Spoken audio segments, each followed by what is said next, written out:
Welcome guys to our channel Agricultural Brothers. Here we try to teach some random and exciting topics of agriculture, and in near future we are going to cover all the topics of your consecutive courses. Here is our first topic on Introduction to Economics. It is basically a course which is in your BSc first or second semester. At first we are going to know that what is economics. So, economics is nothing but the science that deals with production, exchange, and consumption of various commodities in economic systems. It shows how scarce resources can be used to increase wealth and human welfare. The central focus of economics is on scarcity of resources and choices among their alternative uses. The numerous human wants are to be satisfied. As we are human, we want to be satisfied without spending a lot of money. So the numerous humans wants are to be satisfied through the scarce resources available in nature. Economics deals with how the numerous human wants are to be satisfied with limited resources. Thus the science of economics centers on three things: want, effort, and satisfaction. It is basically a cycle. As we are human, we want something, we want to be satisfied, and if we want something, we have to put some effort to get the thing, and after putting that effort, we get the thing and some satisfaction. And after getting the satisfaction, we want the thing again.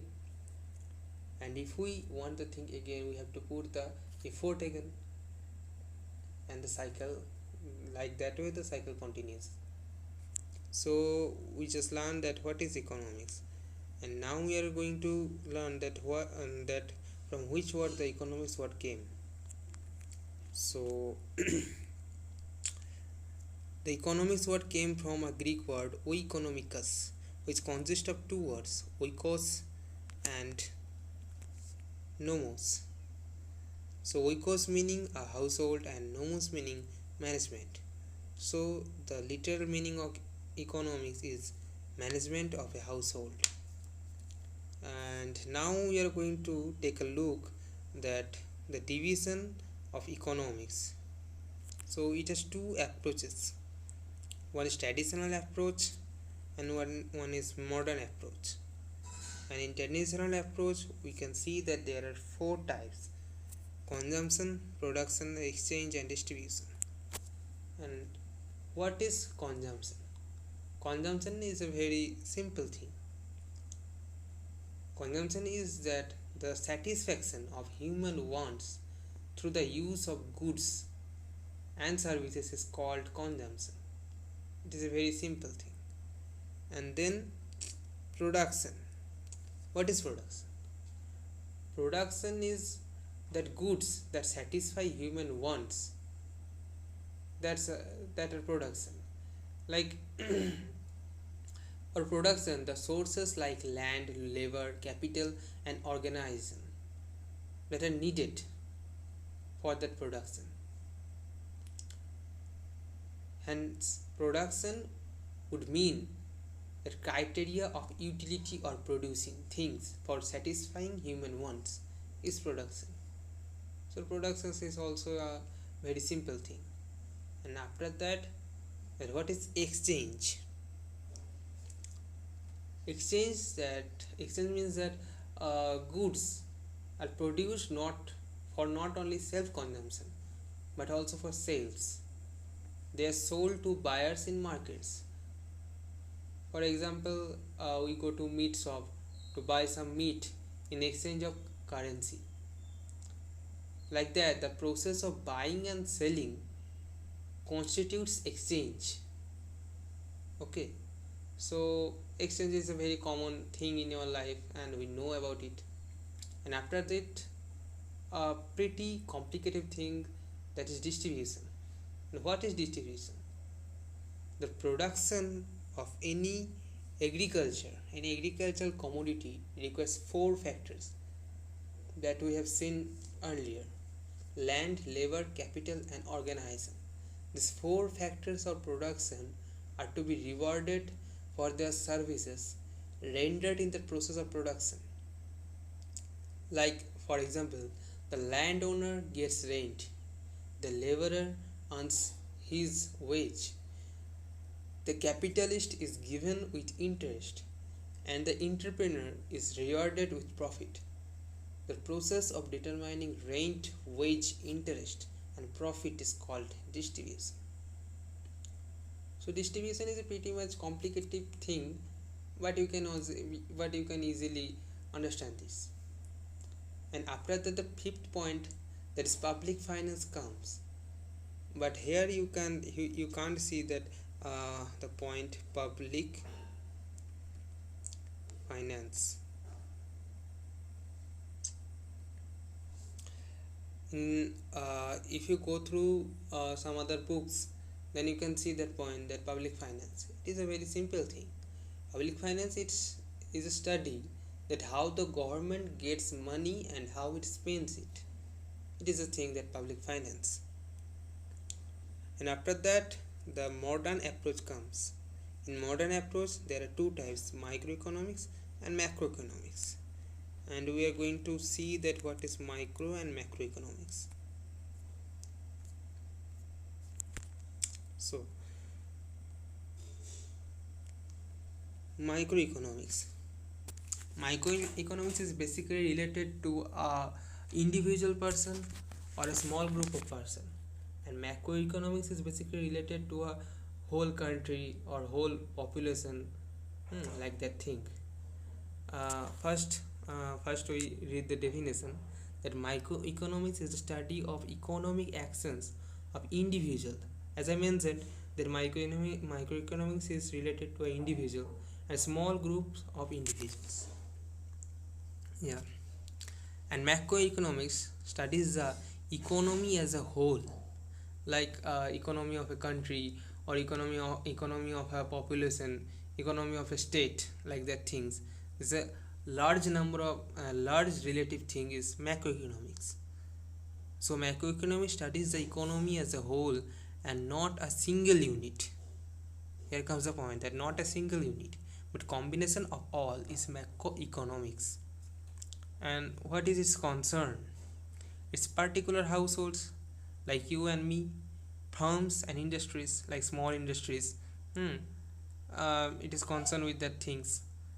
And the concern of macroeconomics is national income, general price levels, national output, unemployment and poverty.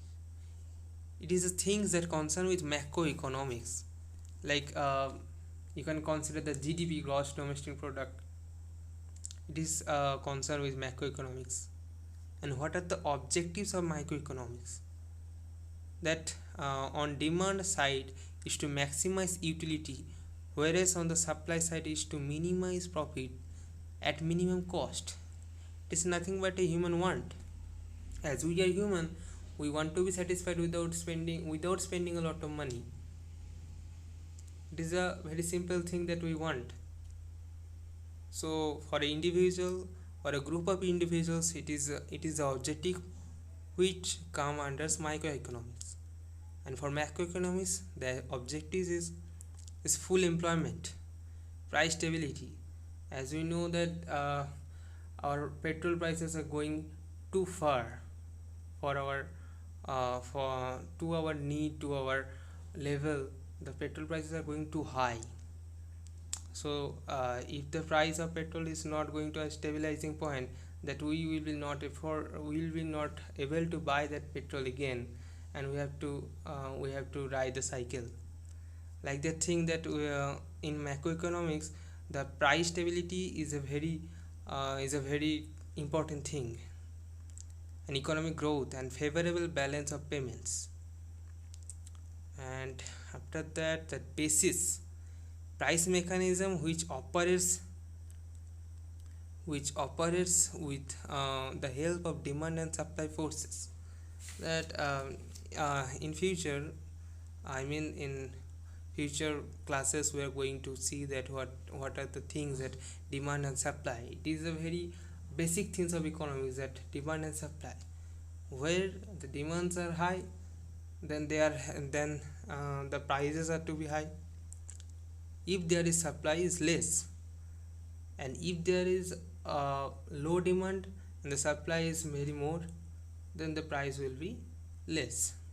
It's a very simple thing. In future classes we are going to cover the thing. And in macroeconomics, national income, output and employment, which are determined by aggregate demand and aggregate supply. Yeah, it's basically aggregate thing. That in microeconomics it is a thing of an individual, and in macroeconomics it is a thing that are individuals but in aggregate form. Okay, the aggregate word is much more important. And yeah, you have to just read the 4 points: definition, concern with, objective and basis. Here are the things of macroeconomics and microeconomics. And after that, there are some definitions. There are some basic definitions which are to be taught. The first one is wealth definition by Adam Smith.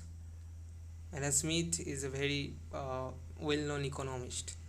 And after that, welfare definition, Alfred Marshall. Scarcity definition by Leon and Robbins, and growth definition by Paul Samuelson. We are going to cover all that things in this lecture. No need to worry. So first one is wealth definition. So it is given by Adam Smith in the 18th century. He is basically a Scottish philosopher, but he is well known for his work of economics. Probably you have heard his name, that Adam Smith. In his book An Inquiry into Nature and Causes of Wealth of Nations, which was published in 1776, he defined economics as a science of wealth. He explained that how a nation's wealth is created. He considered that the individual in the society wants to promote only his own gain, and in this he is led by an invisible hand to promote the interests of the society, though he has no real intention to promote the society's interest. So he defined economics in such that way that I have just said. And he defined economics as inquiry into the nature and causes of wealth of nations. And he described economics as a practical science of production and distribution of wealth. And after that, the second one, which is welfare definition, comes, which is given by Alfred Marshall. Alfred Marshall wrote a book. The name of the book is Principle of Economics in 1890, in which he defined political economy, or economics is a study of mankind in the ordinary business of life. It examines that part of individual and social action which is most closely connected with the attainment and with the use of the material requisites of well-being. And the important features we can consider of Marshall's definitions as that economics is a study of mankind in the ordinary business of life, such as that economics aspect of human life. And second one is economics studies both individual and social actions aimed at promoting economic welfare of people. And Marshall makes a distinction between two types of things: material things and immaterial things. The material things are those that can be seen, felt and touched. As you know, that example as book, rice, ice, etc.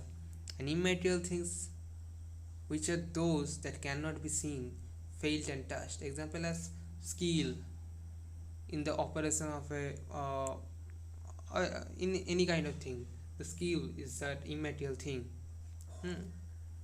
that say for example that uh, the skill of cultivation of a hybrid cotton, like that. Hmm. Marshall considered only the material things that are capable of promoting welfare of people. His thought was like that material things, that are the things that are capable of promoting welfare of people. So he defined economics as study of human behavior in the ordinary business of life, that I said. The definition enlarged the scope of economic science by emphasizing the study of wealth and humanity together rather than wealth alone. This definition makes economics welfare oriented subject. Here comes the point, that this definition makes economics welfare oriented subject. So Leonel Robbins and other many economists severely criticized this definition. Yeah, we are going to discuss that how Leonel Robbins and many other economists criticized the definition.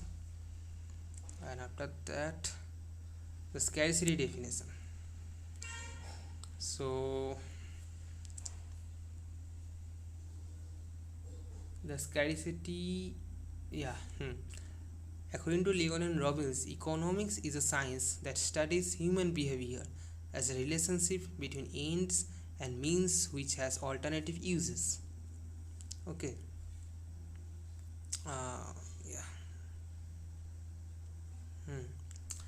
And to understand the things, we need to learn some words, some meaning of some words like ends. What is ends?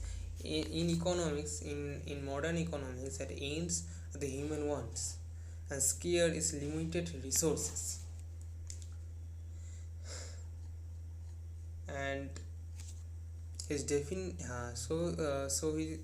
he told that science that studies human behavior as relationship between ends. It means that human wants and means which has alternative uses.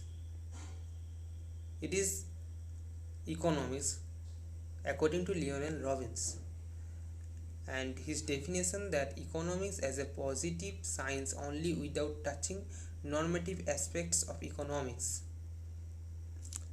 Like that, we can say that. So Leonel Robbins published a book. I just forgot an essay on the nature and significance of economic science in 1932. In that book, he told that economics is a science which studies human behavior as a relationship between ends and scarce means which have alternative uses. The major facts of Robbins' definition was that ends refer to human wants. Human beings have unlimited number of wants.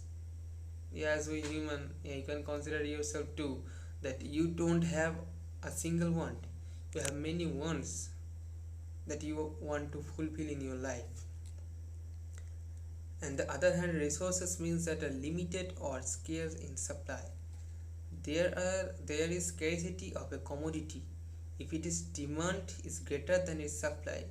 In other words, the scarcity of commodity is to be considered only in relation to its demand. The scarce means are capable of having alternative uses. Hence, anyone will choose the resource that will satisfy his particular want. Thus, economics, according to Robbins, is a science of choice. Here comes the point that economics is a science of choice. That I have mentioned earlier, that the relation between supply and demand. If there are more demand, and if you don't have supply, then the commodity is its scarcity. It means that limited supply of commodities in a higher demanding region is called scarcity. So it is a very simple thing. And after that, the growth definition. So Professor Paul Samuelson defined economics as the study of how men and society choose with or without the use of money to employ scarce productive resources which could have alternative uses, to produce various commodities over time and distribute them for consumption now and in the future among various people and groups of society. It's a very large definition, as you can see. It is a very large definition of growth. So I am going to discuss that major implications of this definition. Like Samuelson has made his definition by dynamic. Wait a minute. Yeah. The Samuelson has made his definition dynamic by including the element of time in it. Therefore, it covers the theory of economic growth. That time is a very important element of economics. So Samuelson made this in his definition the element of time in it. So it covers the theory of economic growth. It is a very simple thing. And after that, Samuelson stressed the problem of scarcity of means in relation to unlimited ends. Not only the means are scarce, but they could also be put to alternative uses. The definition covers various aspects like production, distribution, and consumption. Of all the definitions discussed above, the growth definition stated by Samuelson appears to be more satisfactory. So, yeah, it is very much sure. We are very much sure that the growth definition is a more acceptable definition among all of these definitions we have just learned. That Paul Samuelson has covered all the theories and all the essential things and elements of economics. So it is very acceptable definition in the history. And Keynes, who was also economist, defined economics as the study of the administration of scarce resources and of the determinants of employment and income. He also mentioned a good and a very acceptable definition of economics, that employment and income. So Keynes is the father of modern economics. There are some controversies that who is the father of modern economics, but we are going to consider that Keynes is the father of modern economics. You can follow some others, some other address or some other book, but here we are going to consider that Keynes is the father of modern economics. After that, we are going to learn that nature